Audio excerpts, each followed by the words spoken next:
Kisah Pelabuhan Bebas Sabang. Alasan Belanda membangun pelabuhan di Pulau W.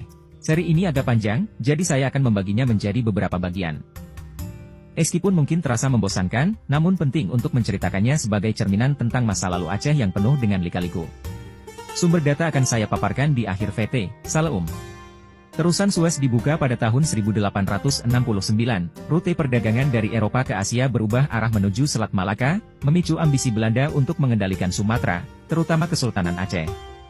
Di bawah pimpinan Menteri Kolonial Belanda, Doa Al, negosiasi dengan Inggris melahirkan Traktat Sumatera Kedua pada tahun 1871, yang menyerahkan wilayah Sumatera, termasuk Aceh, kepada Belanda. Perang Aceh dimulai pada tahun 1873 setelah Belanda menyerang Kesultanan Aceh dengan tujuan menduduki Aceh dan mengendalikan jalur perdagangan Selat Malaka, menjadikan Aceh bagian dari Hindia Belanda.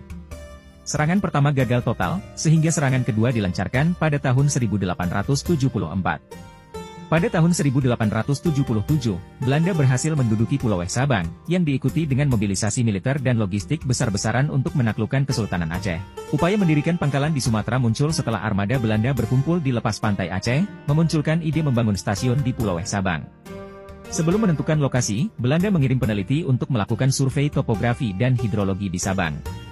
Pada tahun 1883, H.G. Fokker, Sekretaris NHM, melakukan penelitian lanjutan yang menyimpulkan bahwa Teluk Sabang adalah lokasi ideal untuk pelabuhan, meskipun biayanya tidak diestimasi. Survei baru pada tahun 1887 menunjukkan bahwa Teluk Sabang di pantai utara jauh lebih baik daripada Teluk Balohan, terutama dalam hal kedalaman dan pasokan air yang lebih baik. JMH Van Oosterzee mengajukan diri untuk mengoperasikan Teluk Sabang di bawah bendera Aceh Associatie, bekerja sama dengan Netherlands Handelsmaatschappij, NHM. Aceh Associatie tertarik karena Belanda memberlakukan blokade terhadap Aceh dalam konteks Perang Aceh, sehingga stasiun batubara di wilayah itu menjadi penting.